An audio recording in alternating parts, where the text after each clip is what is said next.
Sugeng enjing para siswi berkah dalem. Mugi-mugi para siswi wonten ing pundi papan tansah pinaringan karasa-rasan kawilujengan tuwin karaharjan. Baik para siswi, pada pertemuan ini Bapak akan menjelaskan materi bab unggah-ungguh basa Jawa. Teman-teman semua, para siswi, khususnya yang dari luar Jawa, yang belum bisa berbahasa Jawa, jangan takut untuk belajar bahasa Jawa. Bapak akan selalu siap untuk membimbing kalian semua. Baik teman-teman, bila mana materi yang saya sampaikan secara tertulis menggunakan bahasa Jawa, maka pada kesempatan ini Bapak akan menjelaskan dengan bahasa Indonesia supaya semuanya paham. Baik, langsung saja kita mulai dari unggah-ungguh bahasa Jawa. Apa to kuwi? Apa to itu? Unggah-ungguh secara luas adalah sistem yang digunakan dalam berinteraksi berupa bahasa dan tingkah laku sesuai dengan aturan adat Jawa yang telah menjadi filosofi orang Timur. Unggah-ungguh tidak hanya sebatas berbahasa, tetapi juga tingkah laku atau aktivitas pola tindakan dalam keseharian. Nah, unggah-ungguh ini akan mempengaruhi pada sikap kita dalam keseharian. Namun teman-teman, yang akan kita bahas pada pertemuan ini tentang unggah-ungguh basa. Baik, langsung saja kita mulai. Kita mengenal dulu bunyi vokal dalam bahasa Jawa.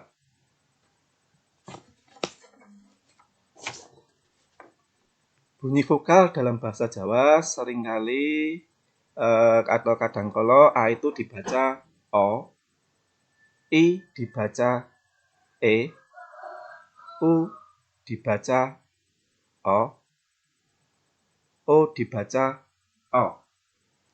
Sebagai contoh, A jejeg. Contohnya, poso, kono, dawa, rama, desa, lawa, apa. Secara tertulis, tulisannya pasa, kana, dawa, rama, desa, lawa, apa. Tapi kesemuanya A dibaca O. Kemudian A miring. Sebagai contoh, kampak, adol, kapal, bapak, salah, dalan, bakar. Jadi teman-teman, kalau A yang diakhiri dengan konsonan atau belakangnya huruf vokal A itu konsonan, maka huruf A tetap diucapkan A.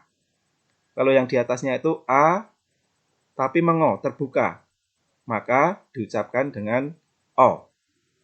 Baik, kita lanjut ke yang I. I jejeg. Sebagai contoh, pipi, sapi, biru, tangi, kuwi, iki, wedi. Nah, I jejeg tetap diucapkan I. Sekarang lanjut ke I miring. Sebagai contoh, batik, garing, mampir, sisih, adik, kepingin. Nah, I miring itu diucapkan E. Karena seperti yang A tadi, yang I ini juga diakhiri dengan dengan konsonan, maka diucapkan I itu E. Baik, lanjut ke U. U jejeg. Sebagai contoh, pitu, kuku, madu, juruk, mlebu, nyuwun, utawa. Kalau U miring, sarung, kapuk, kursi, mudun, tembung, wujud, gunung. U miring ini diucapkan O. Baik, lanjut ke yang E. E jejeg diucapkan tempe, sate, enak. E. Kemudian yang E miring diucapkan gepeng. suwek, seret, kaleng. Lanjut ke yang O. O jejeg diucapkan tetap O, kado, soto, toko. Kemudian yang O miring diucapkan O, katok, kompor, mogok, bolong. Baik, gitu ya teman-teman. Untuk pengenalan bunyi vokal dalam bahasa Jawa, kita sekarang mengenal pertanyaan dalam bahasa Jawa. Ada 5W plus 1H. Yang pertama, apa? Kalau bahasa Jawanya, opo. Bahasa kromonya, menopo. Yang kedua, siapa? Bahasa ngukunya, sopo. Bahasa kromonya, sinten. Yang ketiga, di mana? Bahasa ngukone, neng ngendi. Bahasa kromonya, ing pundi. Yang keempat, mengapa? Basa ngukone, ngopo, kenapa. Bahasa kromonya, kenging, menopo. Sekarang yang 5, kapan? Bahasa ngoko, kapan? Bahasa kromo, benjing, atau kala menopo. Yang keenam, bagaimana? Bahasa ngoko, kepriye? Bahasa kromo, kados pundi? Atau bisa diartikan berapa? Bahasa ngokonya, piro? Kromonya, pinten. Kita lanjut ke mengenal tingkatan bahasa Jawa dalam kalimat. Secara garis besar, tingkatan bahasa Jawa dalam kalimat ada 4. Ngoko lugu, ngoko alus, kromo lugu, kromo alus. Ngoko lugu artinya semua kata-kata dalam kalimat tersebut menggunakan basa ngoko. Kalau yang ngoko alus itu campuran bahasa ngoko dan kromo inggil. Kita lanjut ke basa kromo lugu. Kromo lugu itu kesemuanya kata-katanya diambil dari kromo lugu, dan kromo alus kata-katanya diambil dari kromo alus. Baik, kita lanjut ke contoh kata dulu, tingkatan kata. Tingkatan kata ada ngoko, kromo, kromo inggil. Yang pertama, kowe. Terjemahan bahasa Indonesianya kamu. Kemudian kromonya sampean. Kromo inggil panjenengan. Sebagai contoh dalam penggunaan dalam kalimat, kalau kita berbicara dengan teman yang sudah akrab, itu biasanya menggunakan basa ngoko. Contoh, kowe arep menyang ngendi? Kalau kromo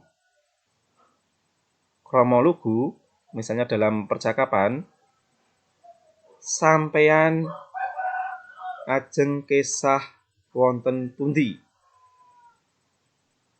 Kalau kromo inggil, panjenengan badhe tindak wonten pundi? Nah, teman-teman semua, itu sebagai contoh dalam kalimat, dan di sini saya contohkan sedikit beberapa kata, tingkatan kata ngoko, kromo, kromo inggil. Sebenarnya ada banyak beribu-ribu, tapi nanti biar para siswi juga tidak pusing, maka saya berikan sedikit contoh ini, dan minggu depan kita bisa pelajari lebih banyak. Baik teman-teman, saya lanjutkan ke tingkatan kalimat. Kalau ini kata, nanti bisa dibaca sendiri. Kita lanjut ya teman-teman. Nah, ini basa ngoko-lugu. Basa ngoko-lugu itu digunakan percakapan untuk orang tua kepada anak atau sesama teman sebaya yang sudah akrab. Kemudian basa ngoko alus itu digunakan untuk teman yang akrab tapi masih mempunyai rasa hormat. Jadi masih ada penghormatan ya. Kemudian digunakan juga untuk teman kerja di kantor karena masih ada rasa sungkan dan hormat. Kemudian bahasa yang lebih halus lagi, ini basa kromolugu itu digunakan untuk teman yang belum akrab karena ada penghormatan di situ. Dan orang tua kepada yang lebih muda tapi masih ada rasa hormat. Kemudian basa krama halus itu digunakan untuk orang yang belum kenal atau orang yang lebih tua atau berpangkat tinggi. Ini untuk menghormati. Baik, lanjut teman-teman. Sebagai contoh, ini percakapan anak dengan temannya menggunakan basa ngoko-lugu. Anjani, Pus, aku mbok kok ajari garapan matematika wingi kae. Aku wingi kuwi durung dong. Puspa, ya gene kok bisa ora dong. Aja-aja wingi kuwe ora nggatekake. Nah, itu semuanya kata-katanya diambil dari ngoko, basa ngoko ya. Kemudian basa ngoko alus. Ini contohnya percakapan seseorang dengan teman sekantor. Sebagai contoh, Pak Imam, Pak Panjang, nuwun sewu, panjenengan mau wis dahar apa durung? Pak Panjang menjawab, aku to. Lah yen aku ya durung mangan, apa panjenengan arep mbayari aku? Baik teman-teman, dalam bahasa ngoko alus seperti yang saya sampaikan, itu campuran antara kata-kata dari ngoko dan kromo inggil. Yang diubah itu kata ganti orang dan kata kerja. Dalam konteks ini yang kita ganti adalah kata panjenengan dan dahar. Dalam bahasa Indonesia, panjenengan mau wis dahar apa durung? Itu terjemahannya kamu tadi sudah makan apa belum? Panjenengan mau wis dahar apa durung? Nah, panjenengan kalau bahasa ngoko itu kan kowe. Sedangkan dahar basa ngokone mangan. Ingat-ingat ya teman-teman, kalau bahasa ngoko alus itu yang diubah kata ganti orang dan kata kerja.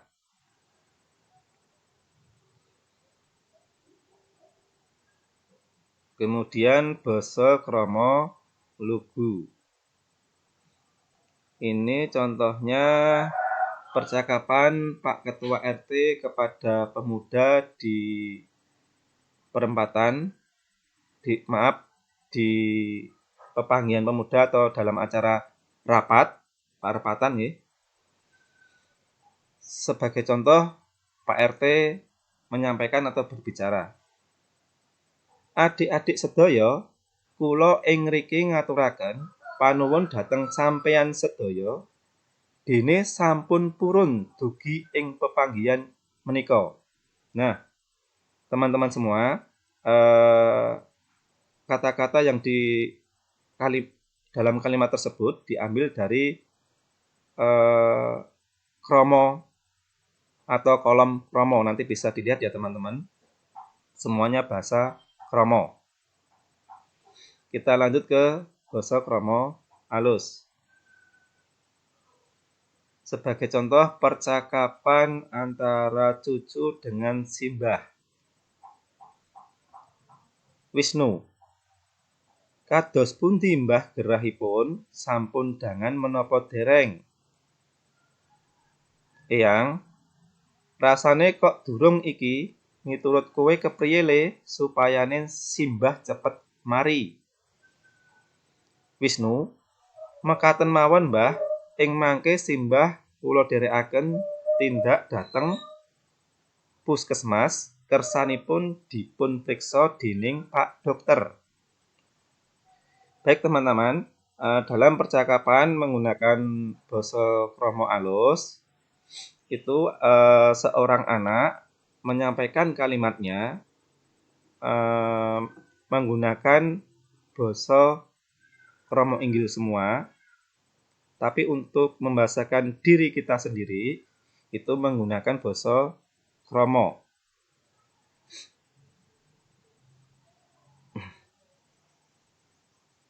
Baik teman-teman, kembali ke tingkatan kata.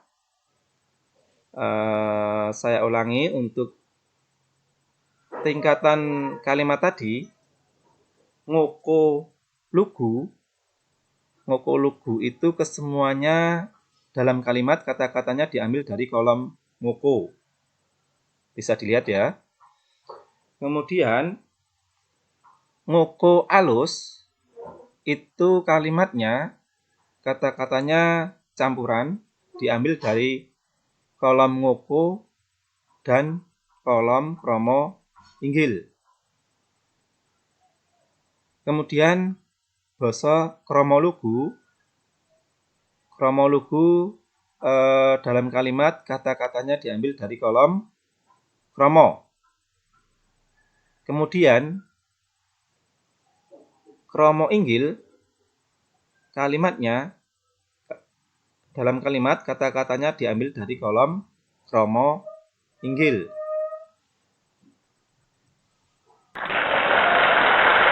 Baik teman-teman, sekian dulu dari saya. Semoga penjelasan ini tadi bermanfaat dan bisa dipahami.